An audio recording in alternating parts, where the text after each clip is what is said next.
Record on this computer. All right.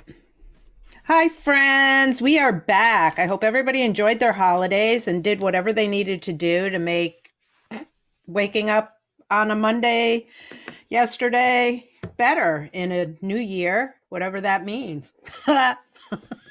So today's conversation is with Jessie, and we're going to be talking about embodied movement. And I almost guarantee that whatever it is ideas you have about that are probably not what she's going to tell us about today.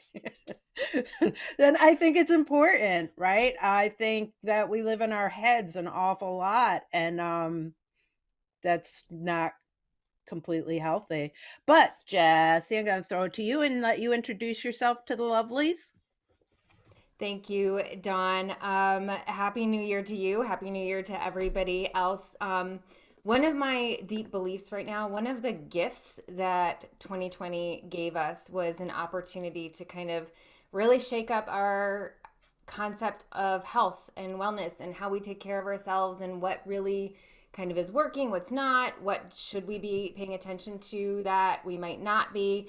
And I really think embodied conversations, embodied approaches are what's coming to the forefront. I know we've been coming off of kind of a decade of mindfulness, and that's been really important because a lot of us were kind of going out of our minds, so to speak. And I think we've kind of gotten a bit more of a handle on that, but I feel like it's kind of stopped there. It's kind of stopped at these mindfulness practices, which are great, but they don't really like sink into your body. So I have been finding myself saying over the last year that embodiment is the new mindfulness.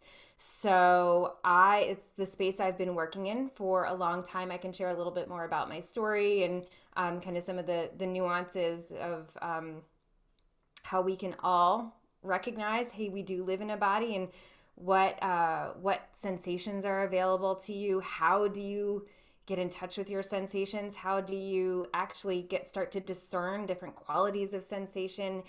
And ultimately, I like to say how you decode your body's language of sensation in order to really be conscious in your body. And I know that's what you and I were talking about before, and I'm excited to get further into that. Do you have any specific thoughts, questions, kind of angle, Well, or anything you'd like to add to that piece? what I'd like to say is, so Jessie and I were doing a Zoom. We were just getting to know each other and chatting and talking about all the things. And all of a sudden, I had an aha moment um, where I realized that for I went and got my yoga teacher training back in 2016. And it was it 2016?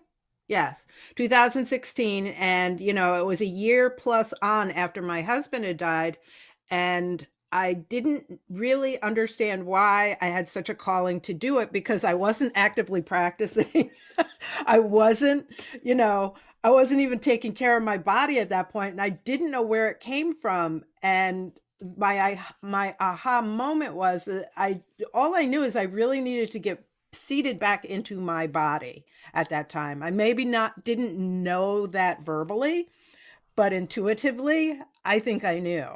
Um, and that since that conversation, I've been thinking about like, so where does my intuitivity come from for that? Like, I'm sure it's different from everybody, and maybe not everybody gets their little lights and signals, but I really believe that mine came from I grew up in a very dysfunctional household. And as a child, I needed to protect myself from all the chaos and all the things that were happening. So I got really focused on trying to read people, read the room. Like, that term gets thrown out a lot.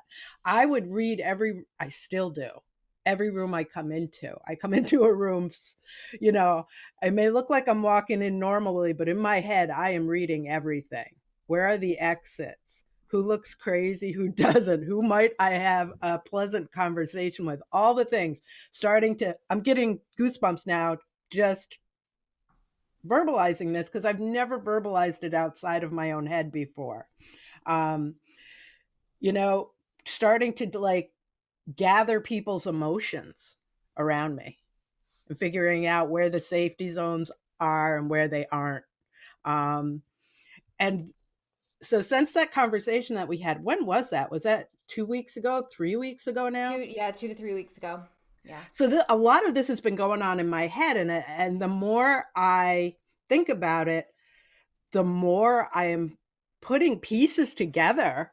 And I thought I had a lot of pieces together about where I came from, who I am, right? Like never too old to learn more, and there's more to learn about yourself always, apparently. I hope I live to 160 because I want to learn it all. But so you're talking about mindfulness, which is way different from what I am just describing right there. That was full on survival mode for me, that I taught myself, that I learned how to do as a child to try and keep myself safe in a very insane situation at times, a lot of times. um, and then the embodiment. When we were talking, I was talking about hanging the twinkle lights in my front window down the other end of the house. And I was climbing on the couch, and my husband's freaking out because I am somebody who has been known to fall because I am a leaper and I do all the things. And I just now, last night when I was trying to fall asleep, I put some pieces to that together too. But I won't digress. And he's like trying to figure out how to hold me up, and here, let me pull out the couch and let me get the steps. So I was like, I'm okay, back up just a second. And I took a breath and I seated myself in my body, right? I was like, okay, where are all my parts?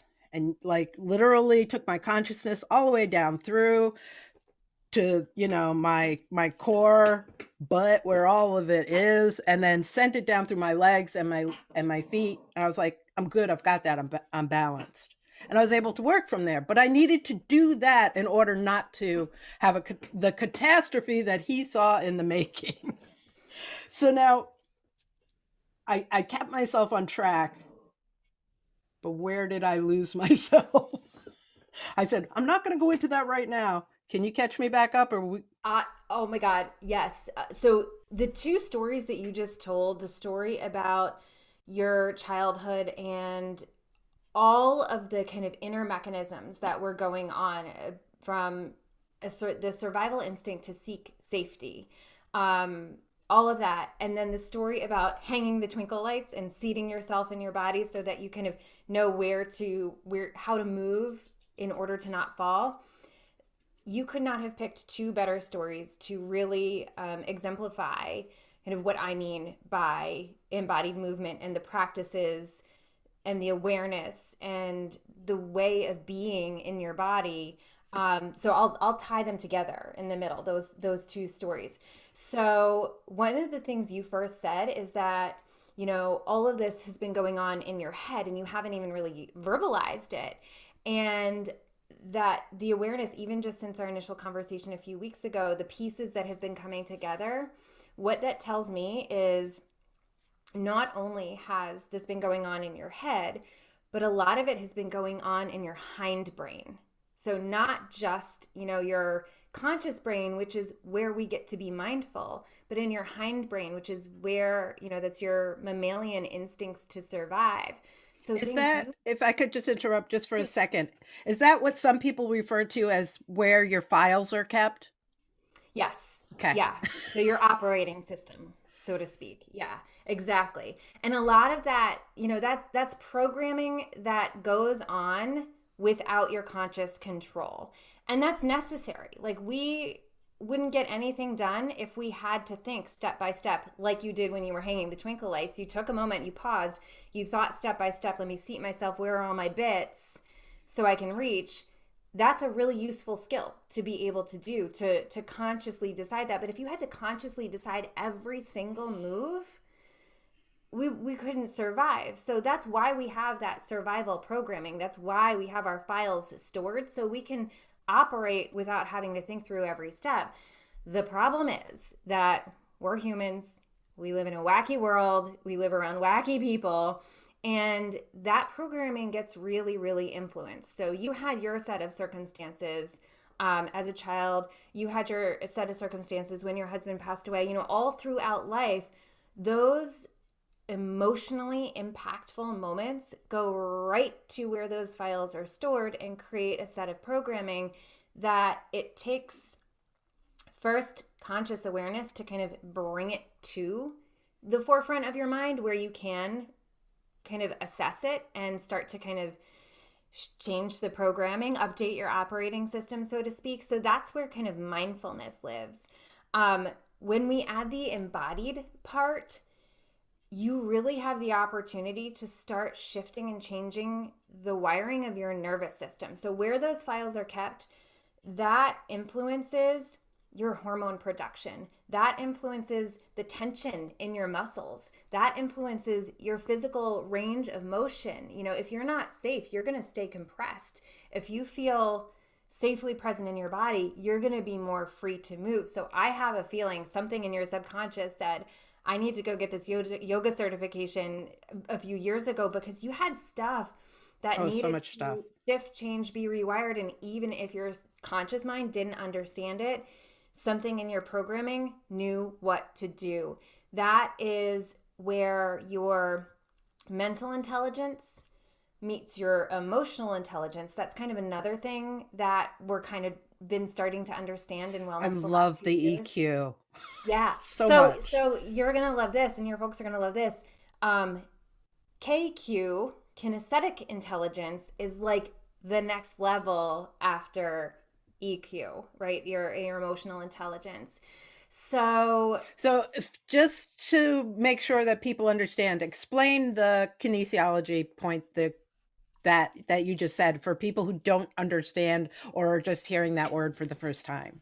So kinesthetics is your kind of physical understanding of yourself, your body mechanics, where all your bits are, the sensory information coming in, from your senses, touch, sight, all of your senses, all of that input equals your kinesthetic component of yourself, right? Like you can kind of understand, okay, I have my emotional patterns, I have my mental patterns, you have your kinesthetic patterns. It's really just the physical aspect of yourself.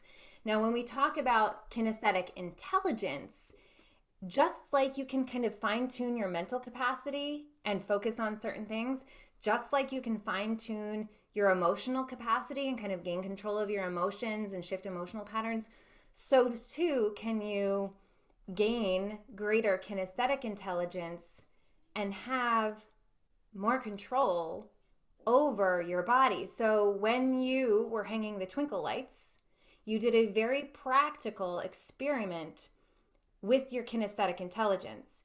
You took a moment, and my guess is it took less than a second to kind of snap into that awareness. Where are all my bits? I know where my feet are. I know where my hips are. I know how to extend. So my body mechanics are balanced and I'm not going to fall. All of that happened probably because you've done some practice, some body practices. It's kind of wired into now your connection with your kinesthetic intelligence, and you were able to do that without falling. So that kind of thing is an example of how you can start very, very simply and very easily increasing your kinesthetic intelligence. And when you can connect your kinesthetic intelligence to these deeper things kind of going on below the surface that may be going on in our head, and some of it in our conscious mind, some of it in where the files are stored in our hindbrain. And when you can connect those, you can create some really profound, simple changes. And my favorite part is it bypasses your not so brain, right? And I say that to add a little bit of humor because where some people call it the monkey mind, or just you know I'm really stubborn. I'm going to be honest. Like I am so stubborn. When I tried to change some traumatic patterns based on my story, I had been in an abusive situation, and all of these things that happened to me. I tried kind of mental approaches to change how I thought about myself, my self perception, my self worth, my sense of safety in myself. My brain would just go, "That's not true. because my body was still reacting in that survival mode. So even though I would try to tell myself, I'm safe now, things are okay, I'm worthy, whatever, my body was just still firing on survival cylinders. So there was a disconnect. There was those things that my thoughts and my body's reactions were opposing. So the mindfulness piece, I had a meditation practice. I really good at seeing the silver lining. I'm a positive thinker in general, but when my body systems are going, no, lady, you are like, this is not the experience we're having. I had to go in through that kinesthetic route to change the signals on that level so there could be that congruence. That is being in your body. Boom. Does that make sense? Okay, we're done here. No. No, yes, it all makes sense. And it's a piece that I didn't know I was missing, right? So I'm having a better understanding of how I work or what I need to align. And because I'm somebody who spends so much time in my head and always have, we'll go back to that story, right? That survival mode. I'm also that led the blue planted a blueprint in my head where even in good settings at home where I am safe and I'm comfortable, my brain is always multitasking. Give it 5 seconds where it's not doing something where it has full focus, and I am now I am redesigning the living room while I'm sitting here, or you know what I mean? It's just my brain is completely like always going. Sleep is something I always have to work at because if I get interrupted at the wrong time, that's it. I'm done. It doesn't matter whether I've had 20 minutes sleep or I've had 20 hours. If my brain kicks into that mode, I'm done. I know I'm done. So that's my new piece now, is trying to get enough things put in order so that I can get the deep, nourishing sleep that I know that I need to do all the magical shit that I've got on my plate.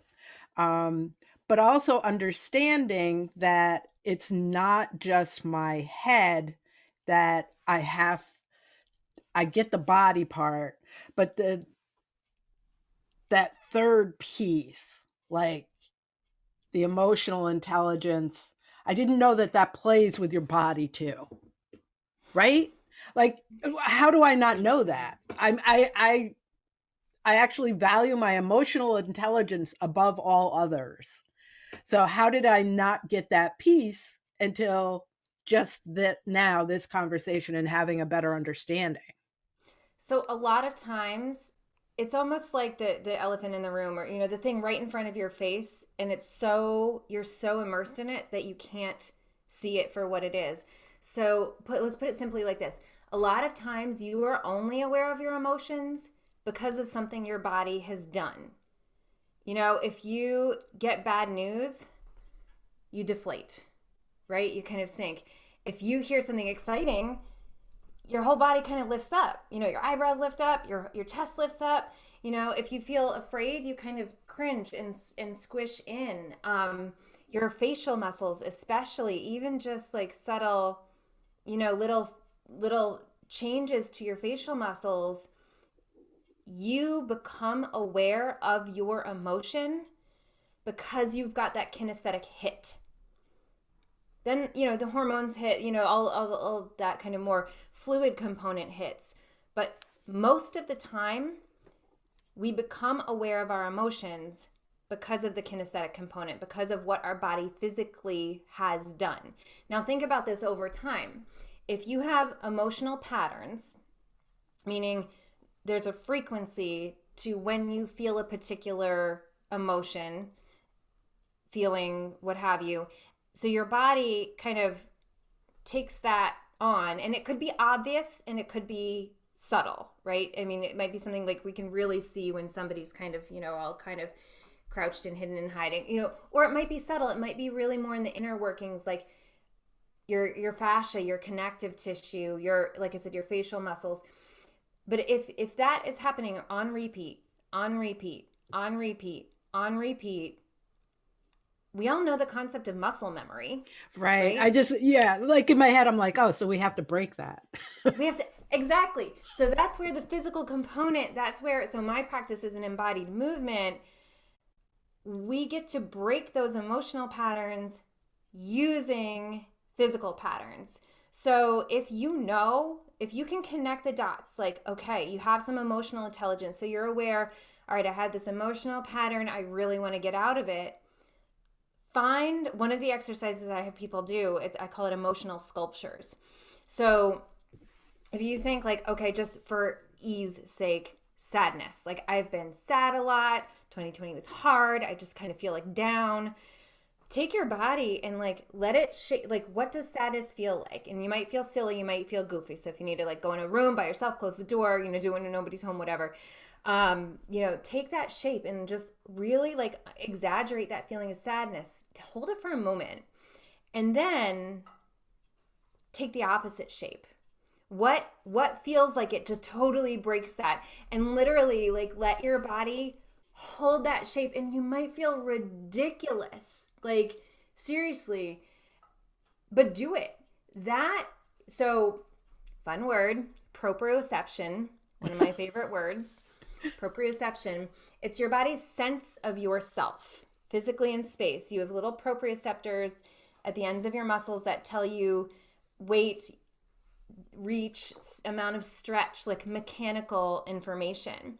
So when you take that other shape, all of that mechanical information is going back to your brain and telling you you're not in the shape of sadness, you're in this other weirdo shape. We might not have a name for it, we might not be able to relate to it, but think about it again, over time, repeat. And the cool thing with kinesthetic information is it doesn't necessarily take a long time. Like my stubborn brain was taking forever to shift gears. Your kinesthetic information is so dense and so obvious that the information goes right in. And so, we've probably also heard, if we've been following emotional intelligence, your emotions are stored in your body. If you've been to a yoga class and you're doing lots of hip openers, I'm a yoga teacher as well. Somebody might say like, oh, your emotion, this kind of emotion is stored in your hips.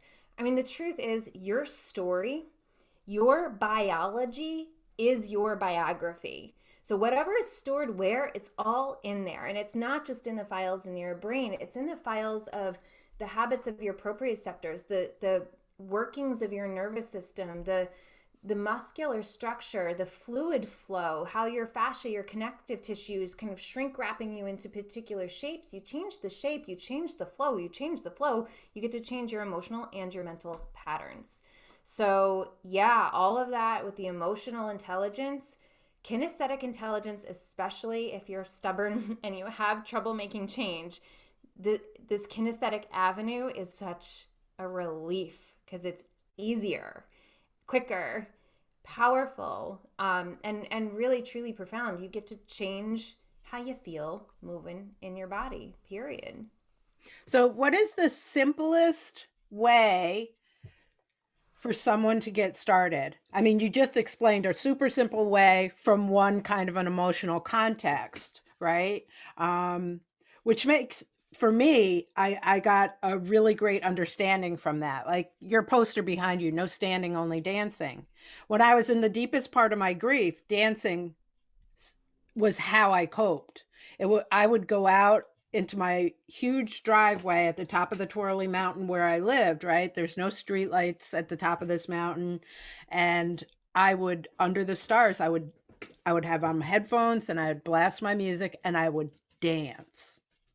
Dance, dance, dance, dance. And that was the only way I knew that when I went to bed, I would be able to sleep, right? And at the time I was thinking, I'm just exhausting myself, right? So that I can shut my brain down. Now, listening to you say that, I'm thinking, no, that was part of it. But the other part of it was putting joy back into my body. So my body wasn't holding on to that pain while I was trying to relax. Am I onto anything here? You are onto everything here. Another cool thing you were doing, and then I'll answer your question, what's the easiest place for somebody to start, is I like to think of it as like a wringing out a dirty sponge, wringing out a saturated washcloth. Like you had all of that emotion of grief saturated into your system. The dancing, and for some people it might be, running, or, everybody has their own thing. I, Right. I love dancing Me personally too, too. but like it's like wringing it out, so you were inputting joy, but at the same time you were also wringing out emotions. One of the reasons, and I'm going to put it super super simply, that they kind of get stuck in your system, there's a residue, like whatever the hormones are, adrenaline, cortisol, whatever, and so stress being a big component. When those molecules aren't fully processed, so they could, they're dumped into your system, they should have the opportunity to work their way through and then flush out. Right, because then how can the happy hormones take their place if Yep. we've got all of that junk, those junk hormones clogging You're that everything? dirty sponge, that saturated washcloth, and all that junk, that gunk, that I call it just gunky residue of, whatever it is, stress, grief, whatever. And it's not that those things are bad. That is part of the human experience. We experience stress, we experience sadness, we experience grief, we experience all those things, but we need to have the faculties to move them through. So as humans, we kind of, we get stuck in stillness. We get paralyzed, or we get lazy, or we get, there's just so many reasons to not move. So many reasons to not move your body, whether, for whatever reason. When that happens, all that gunk is just, you're swimming in it 24/7. Right. So This you were is dancing, wringing that out. this is so exciting to me because intuitively, if I listen to my body enough, I get the job done that needs to happen for myself, apparently. Because, I remember walking away from pulling the plug and saying goodbye. I remember walking away, and before we even got to the elevator, my son and my sister were with me. And I said, I don't know. I don't know what my future looks like, but it's not this. Right? I remember having phone calls with people. I said, I am not going to be this bitter, stuck person. Right? There's going to be joy. I choose joy. I choose happiness. I am not staying in this horrible, sad place. Right? So the dancing, me actually verbalizing that, I I just never understood the connection between the great need to move my body to shake that out. Literally, I was shaking that out. That's the mammalian thing to do, right? If you were a zebra running away from a lion trying to kill you, and you get away, it's a good day. You weren't eaten by the lion. You, zebra Dawn, is gonna go find a safe place, behind a tree, behind some bushes, whatever, and shake, physically shake. That's what a mammal without the human brain would do. That's how that mammal is going to get rid of the kind of toxic overload of those stress hormones. That's what you did with the dancing. And I will say the most important thing you just said is, somewhere in you there was this intuition. You might not have understood it, you might not have had all the science behind it, whatever, but there was an intuition to do it. So your mammalian instincts were turned on. And I think that's the biggest thing that's been turned off in humans the last however many decades, is that instinct, because we're so busy, we're so stressed, we're eating crappy food, whatever, our cellular functioning is, all of these things, some of which we have control over, some of it, is just the environment we live in.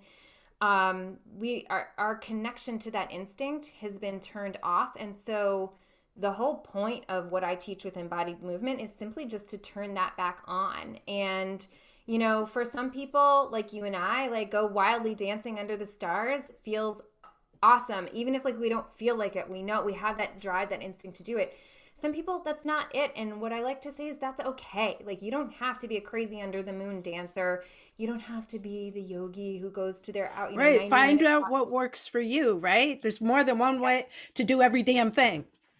Exactly. So, but the framework is always the same. So to kind of go back to that question, like what's an easy way to start? I'd like you guys to think about this. I have 4 pieces to thinking about embodied movement. You can plug in any kind of movement. I don't care if it's pacing around your house, walking your neighborhood, crawling on your living room floor, going wildly dancing under the, I don't care what it is, running, CrossFit, whatever. These 4 components are going to set you on the path to awakening your kinesthetic intelligence, turning on that intuition, and really being in touch with your body's sensory needs so that you can meet them. So the first one is release. A lot of times people go right into some sort of movement routine. They go from 0 to 60. They try to just go right into it, and their body actually gets more tense, which just stores all that crud even more. So I'm going to go through these quickly, and I can just break them down just a little bit. So the first one is release. Find a way to open up, to drop the tension, to work out the kinks. The second one is realign. When you have not released, when there's some sort of pattern stuck in, and you may or may not feel tight. A lot of people feel tight and tense in their body. Sometimes you don't feel tight, but something's got a hold of you. If you didn't have that intuition, your grief would have had a hold of you and joy would not have come in, right? Even if your body didn't feel tight. So once you've released, you now have a little more freedom to move.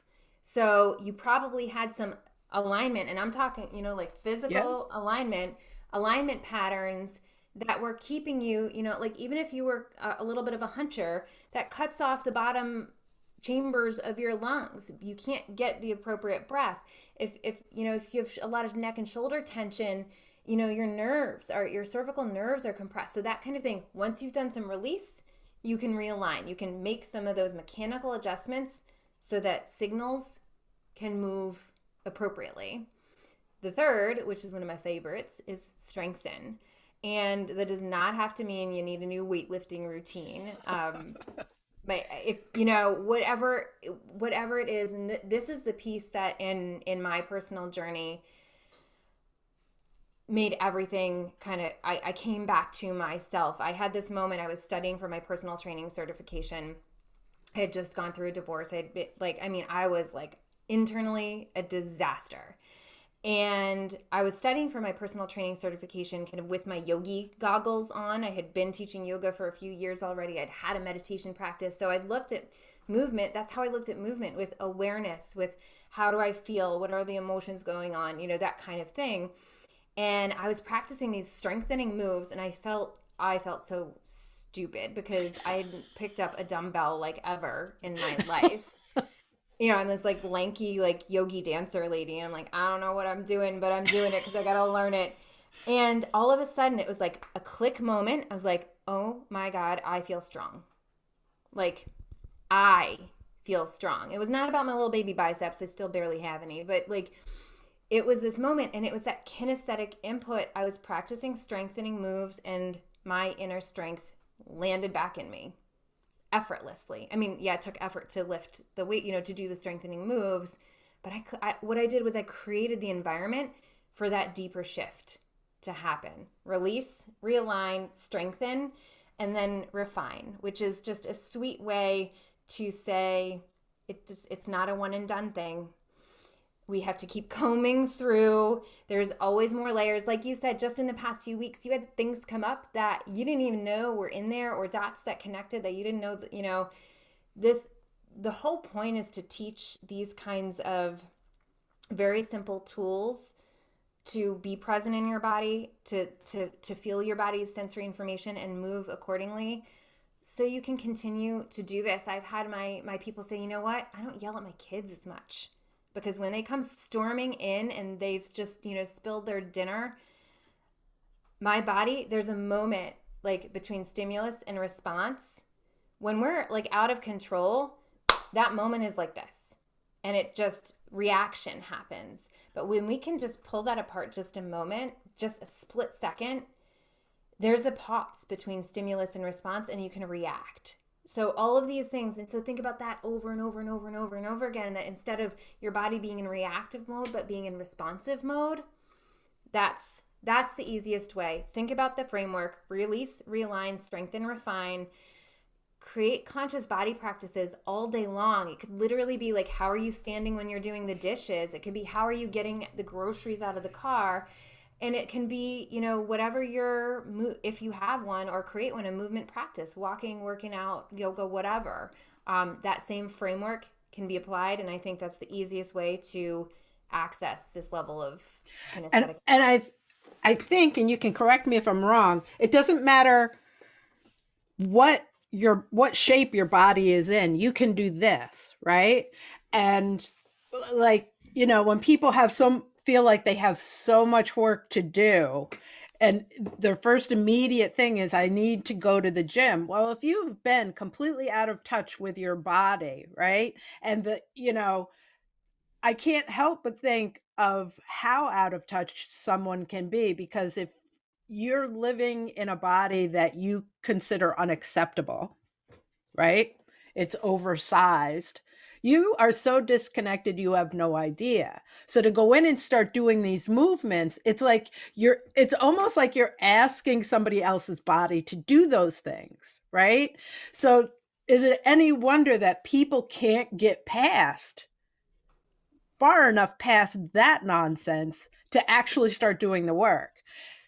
But if you can do this work with whatever body you have and you make the connections again, you can go into the gym or that walk or start doing dancing. Have you seen the videos where we look at a body that's society and everything that comes at us tells us can't do those beautiful moves, right? They should not be able to have the strength to do the same thing that body type that we've been programmed to think you need that body to do that, but you can see it happening. And then it's like this thing of, oh, I do not have to have 6-foot legs. I do not need to be 23 years old and a vegan in order to be a yogi, right? My body can do yoga. All I have to do is ask it. but Totally. but until my mind is back in my body, right? How can it possibly do anything? What you're talking about is acceptance and safety right here. And I'm so glad you brought that up, because like one of the things we just really need to put behind us is the whole dumb body image thing, right? Like I've worked in a gym for almost 20 years, and I don't think I've ever trained someone for the purpose of weight loss. What I've trained people for is body mechanics, how to move freely. And I'll tell you, one of the results that might happen is when you release the constant production of stress hormones, when you realign so that all of your connective tissue, your musculature can work efficiently, your body might change shape. It might change size, but that's not the point. Yes, the point is being fully present in whatever your body is. And same goes for if there are mechanical restrictions or limitations, paralysis, or,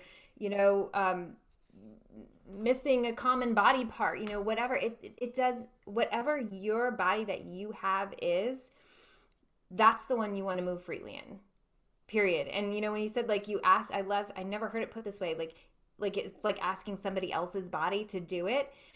Honestly, that's the programming so many of us have, and that's disembodiment. That's totally, like, truly some sort of cognitive disconnect of trying to live in a body that there's so many other inputs and influences of what it should be, what it should do, etc., what it should look like, etc. That's why that's one of the main components of why we are not living in our bodies. And so, right, when you can just take that off the table, it's you're not trying to confine to a specific workout class or environment to move your body in, or way it should look, feel, whatever. You're just trying to get into yours. Right. Connect, mental, emotional, and physical. The further this conversation goes, the more I see how much this work is needed, because it's not even just that. It's I In my head I'm going, oh, when you reach a certain age, you're told to be and present as an adult to the world, right? So that means you have to look a certain way, you have to hold yourself a certain way, you move through the world a certain way. Don't be silly, because that's childish. And they're two different things. I can be a silly adult. That doesn't mean I'm childish. It just means I'm prone to sudden outbursts of joy. Thank you very much. Um, right? But we get stuck in how we're being told to be. And it's more than even just how our body looks, right? And it's as women, as girls, right? We're trained to be quiet. We're trained to not take up space. We're trained to give way to other people's needs. So that is how we move through the world. I mean, it's as simple as just saying you're going to the grocery store, right? How do you move through that grocery store filled with other people? Are you constantly apologizing when somebody else gets in your way? When somebody bumps into you, do you say, "Ooh, my bad, sorry," right? As women, we are trained to do that. And it's like I'm saying the grocery cart, but you're on a plane. There are two armrests. Why is it that you allow yourself to do this and allow everybody else to have the armrest, right? So those are just a couple of examples, but as women, that's what we do. And comparison too. That's another Yes. one. If we're constantly comparing, whether it's, an aesthetic, a physique, a level of success, a level of, keeping your home, like, whatever category it's in, that is something our female brains are just so susceptible to and have been taught that's what we should do. Look at that person, they're doing it the way it should be done, and measure ourselves against that. And what's our default? Our default is to say, I don't measure up to that. My brain always thinks about what's the kinesthetic component of that. What are that mental pattern is creating an emotional pattern, is creating a physical pattern. You want to break that? Well, just reverse the process, right? Just go back up through the physical, influence the emotional, influence the mental, and you can really free yourself from that whole compare and despair thing. Or, you know what, I do get to take up space. I'm gonna share one of these armrests, but not both of them. Or, Right. like, So valid. whatever it is. And there's no hard and fast rule to it either. I think it is a very feminine way of being, to be flexible, to be fluid, to know when it's time to give and when it's time to stand in your space and take up all of the space that you are. There are so many nuances to what it is to be in your body, and you just kind of blew the lid off of some of the really the big ones that have us really really kind of stuck. Right. And I think it's important because I don't, if I have not put it together, I can't be the only one not putting it together. Right. So there's a whole lot of ways that we have layers of boxes that have created the disconnect for us: society, our environment, right? Our age as we go, and the things that happen to us along the way that create all of these disconnections. And the more disconnected we are, the more nothing works around us, by the way.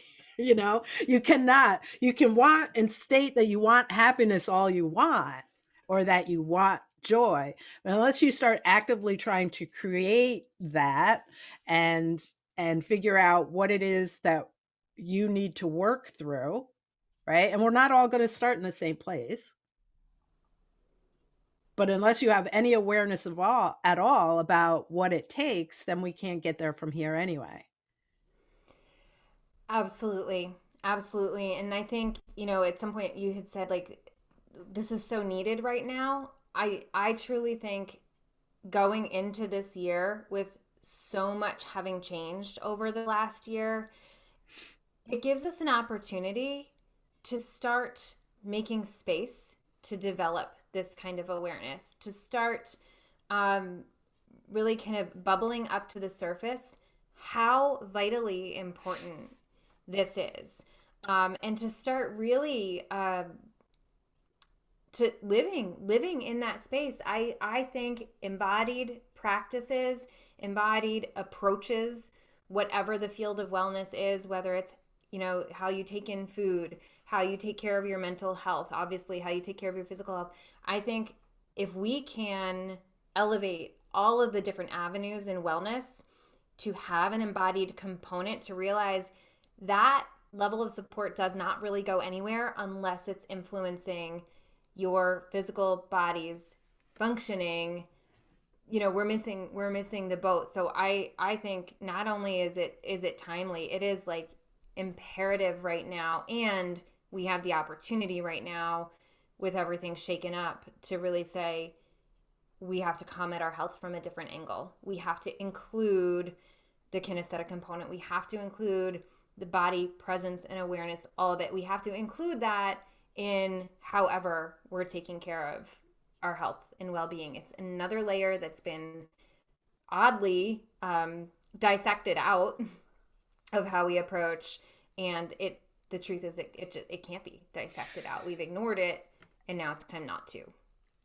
How do we get somebody past the point of being scared to death of that, of becoming aware of our body, right? If you've been disconnected your entire life from it and don't have any intuitiveness to it or any memory of being more connected in your body, right? I think in our conversation I talked about how I knew I could feel when I ovulated, right? And I thought everybody could. And then when I would say, I'd be, hanging out with the girls and, oh, yeah, I'm ovulating. What, do you keep a calendar, Dawn? I was like, no, I felt it. They're like, what are you talking about? I was like, it's like a more subtle version of cramping, right? It doesn't stop anything. It's not like when I get my period. I said, but I feel it. And they're like, oh, you're so bizarre. I'm like, how do you not feel it? I'm like, I can't ignore it if I tried. But for somebody who is so disconnected, what could happen for them as they start becoming more embodied? And how do we help them not run from that? Yeah, I remember when I did my yoga teacher training, which was 20 some years ago, someone raised their hand and said, like, why are we doing this? Like, I think we were in the middle of doing some really like intense holds, like 5-minute holds of not a relaxing, comfortable pose, like, so there was a lot of heat, there was a lot of friction, it was hard. We wanted to quit, like, we were getting pissed off, like, and so someone raised their hand, like, why are we doing this? And the instructor said to build a strong container. We were toning up our physical ability to withstand that kind of heat, to withstand that kind of pain, to withstand that kind of intensity, to withstand that kind of endurance. And uncomfortableness. And I have carried that answer with me throughout all of this work. So when I work with a client or when I'm teaching someone how to use this method in their profession, if they're coming at from a non-movement space, the very first thing we talk about is safety. Safety and developing a strong container. The chapter in my work is called Dive into the Darkness. Because when you go in, if you know there is pain under the surface and you have spent a lifetime with your guards up, with your walls up, with your coping mechanisms, with your numbing out, with, whatever smorgasbord of survival mode you are in and have been in for a long time, you can't just like, okay, I'm going to go in now and, I'm going to be able to handle all of it. That's why you don't do it, because frankly, it's not healthy to do so. The second part of my yoga teacher's answer was, without that strong container, handling this life force in its bliss or in its total crap, we can't handle it.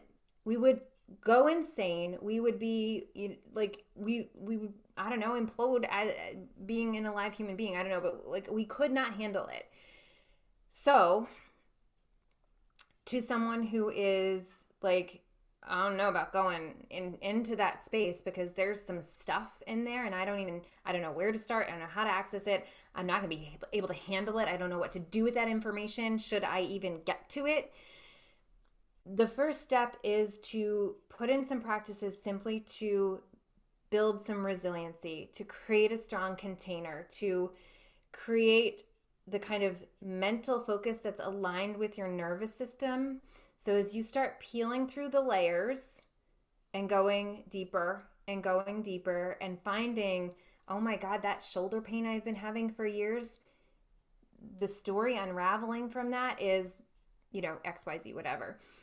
So, things to build a strong container are things that are tonic to your nervous system, that are toning. So, some of my favorite ones, I don't know if you guys know alternate nostril breathing, Nadi Shodhana.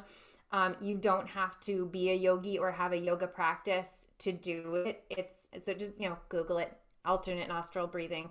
The way that your breath cycles through the two nostrils directly shifts the functioning of your nervous system. You don't have to think about the stories that might be hiding under the surface. You don't have to unpack psychologically, your history, your experiences, but simply that, so that's one example. Grounding, putting your feet on the earth, really feeling the heaviness, the connection in your feet, your legs, doing grounding things, that kind of thing. Doing things specifically to tone up your resiliency, tone up your nervous system so that you're prepared to start peeling through these layers. So that when something, when a traumatic experience gets re-exposed, it can either be re-triggering or an opportunity for rewiring. And I think a lot of times different healing modalities, therapeutic modalities, or people trying to DIY, their kind of mental restructuring, emotional restructuring, skipping that step of like creating a safe container, you're more likely when that is exposed to re-trigger. And I am not a fan. I am not a fan of just constantly re-triggering just to kind of like exhaust that. Yeah, So I think that a lot of people are really confused about how that is not helpful. But they think it's helpful. Like just acknowledging that you're doing it over and over again, that's not a victory. If you're still doing it, there's you haven't done the work. Yes, it's there, you see it, you're acknowledging it, you're not ignoring it, you're not denying it, but that's just the beginning of the work.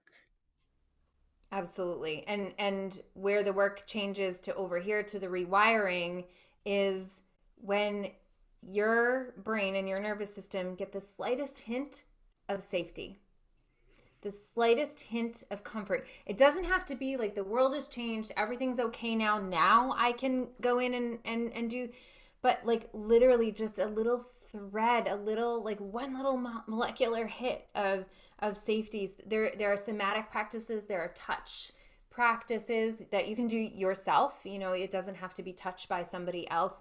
So, I mean, there are plenty of ways, and everybody's body's going to respond differently. I know I tried a few different avenues before my body and brain got that hit of there's just enough safety to go to the next layer. So it's even though the stress responses in all of us are the same because we all are human, how we access that is going to be different. But absolutely the step, if somebody's completely disconnected, there has to be that preparatory step of toning up your nervous system to create a safe container, and finding the way that works for you to do so. It might mean having the support of a professional, and it might mean just kind of taste testing lots of different things and until something works. Right, right.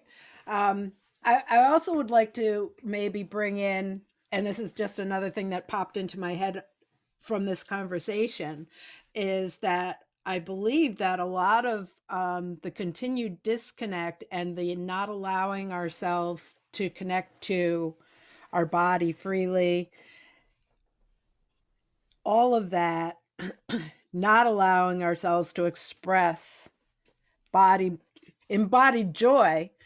I think that's why a lot of us as adults, we drink, we smoke, we do all these things to get that drop, right? And there are other ways to do this, but and while it works, it's only that first hit. I don't care what it is you chose. It's only that first hit that's the important one, right? Because after that, you're chasing that for, the next 5 drinks. That's first thing is what you're getting. Whereas if we learn to drop into our bodies, right, and connect the three things, you can bring that on anytime you want. Or am I wrong? You've got it. You've got it.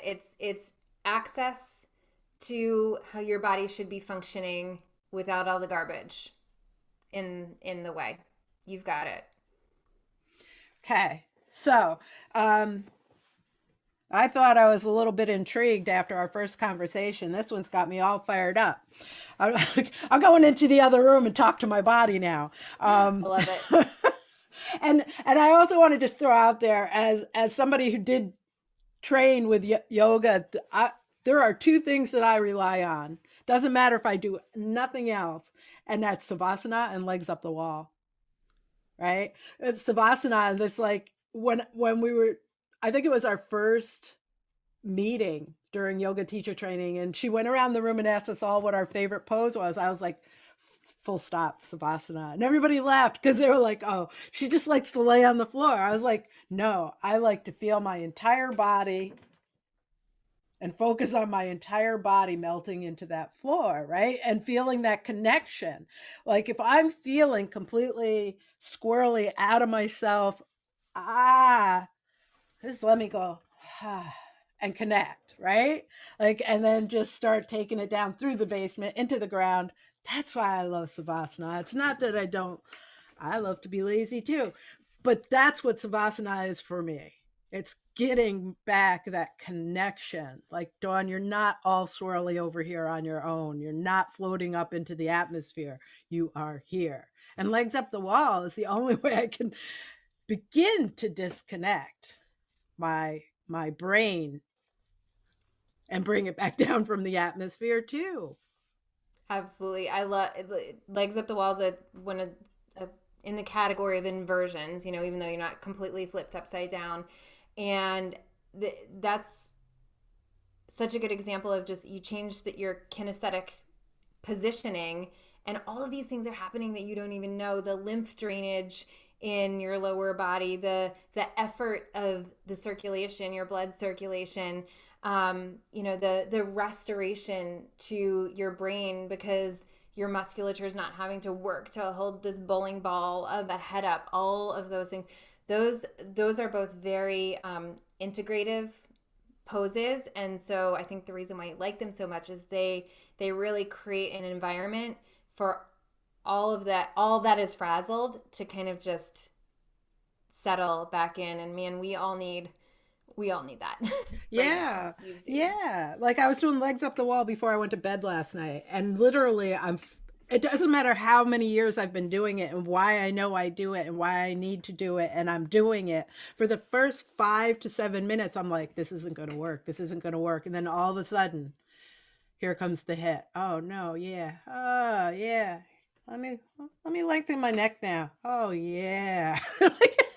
And I fight it every single time. And I know. And it's so simple. I don't care if you can't get your legs fully upright. Lay on the floor and put them up on on the seat of a chair or something. Anybody can get their feet a little bit above their heads, and I promise you, people, you will thank yourself for it. Stay there for at least 20 minutes. Yeah, you've got to have that little element of patience to get over that hump, and it might take a while to like start shortening that curve, But I like how you said that, like for the first several minutes, like all this is not working, and then things. So yeah, I would encourage anybody to have that patience with yourself if you're going to start trying embodied practices that it's may not be super satisfying right away. You Right. might It's have not a some, pill. yeah, It, yeah. it's not a shot of tequila. Is there anything you would like to leave us with? The invitation to, when you're done listening to this, before you go off on your, whatever is next, whatever button you're hitting next, wherever you're going next, as long as you're not driving, take a moment and just kind of like take a few deep breaths, pause, let this soak in. Dawn and I just threw so much out there. To one really sweet embodied practice is just to pause. So I invite you to do that right now. When this is over, when our voices are silent, take a pause, take a few breaths, let this sink in, and then notice once you go about your day what kind of sparkles up to the surface from what you took in, and play with it. And let me know. You can find me on social media through Dawn's posts. If you have an experience with it, I love hearing people's stories and all the different ways that this kind of information lands and what happens and what's shifted. So I would love to hear your story. Absolutely. All right, people. So if you can't find Jessie through, I mean, I'm throwing it on her wall in her group. But if you still are having trouble finding her, just message me. I will give you an introduction through Messenger, whatever you need, people. Get in your bodies. Um, Yes, ma'am.